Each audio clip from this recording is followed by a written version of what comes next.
Hi, welcome to SBR Videos. I'm Peter Loshak. We are jumping right in, week one, previewing a whole bunch of college games with Joe Duffy from OffshoreInsiders.com. Right now, we're going to cover Boise State and Ole Miss. And Joe Duffy, of course, been doing this for a ton of years. He had a very successful preseason in the NFL with us, very successful NFL last year, and I'm very happy that he's doing so many week one college games. So it's Joe Duffy. Thanks for being back with us. Yeah, no, and I've had a successful 26 years, entering my 27th year when it comes to college football as well. All right, we want to get to your analysis and pick as soon as possible for this one. So give a quick plug for OffshoreInsiders.com, and then we'll get into it. Yeah, OffshoreInsiders.com, you'll see in the analysis there's different metrics we use for the higher profile games, and then we also sometimes will do those smaller college games. All we're looking for is winners, not necessarily high profile games.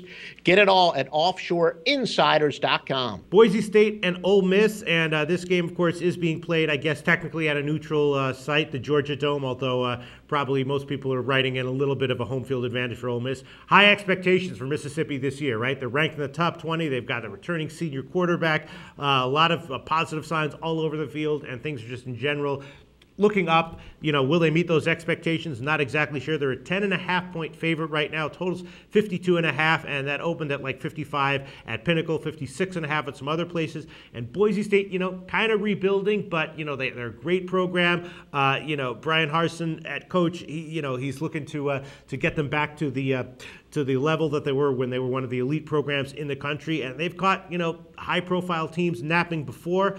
As good as Mississippi does legitimately look this year, I'm thinking that Boise State might be a little bit under the radar. If I had to give a pick right now, I think I'd lean towards Boise State getting 10.5 points. Do you agree with that, Joe Duffy? No, I would actually agree with that, although my official pick here is going to be on the over. But okay. I do agree with that, and certainly what you said, a team like Ole Miss, one of the biggest things that we're going to have to make adjustments this year is with the 4-team playoffs. Obviously, there's no need to make statement games. Clearly, if you go undefeated in the SEC, or even if the SEC has a one-loss team, they're going to make the playoffs, and Ole Miss is a legitimate contender. They're not a favorite, but they are very much a legitimate contender. But I think they know there's no need to make any major statement here.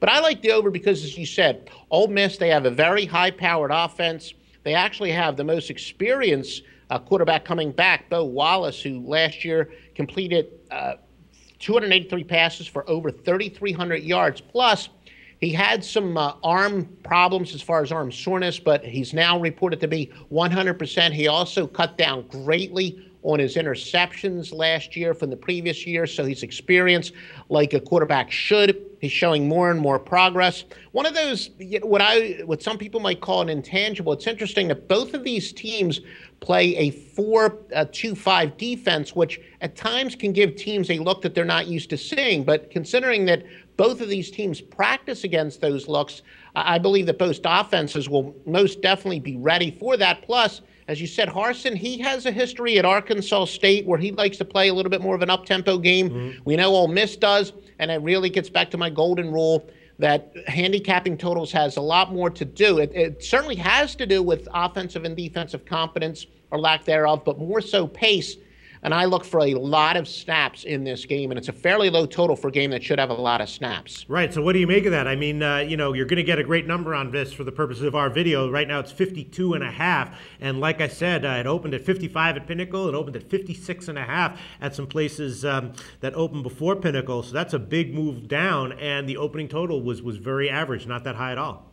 Yeah, and I do have a formula for an outlaw line where I have it at 56, which basically is what the line would be without any public perception, and the odds makers do have to take into consideration public perception. But yeah, Harsin's offense is, when he was at Arkansas State, he averaged 29.2 points per game. So they both play pretty much an up-tempo. And also, both teams are going to have some mismatches as far as in the secondary. A lot of people like to look at the height of the wide receivers compared to the secondary. Both of these teams have pretty smallish guys in the secondary, where the Broncos have a couple guys who are 5'9", Dante Drayon and Cleashaw Page.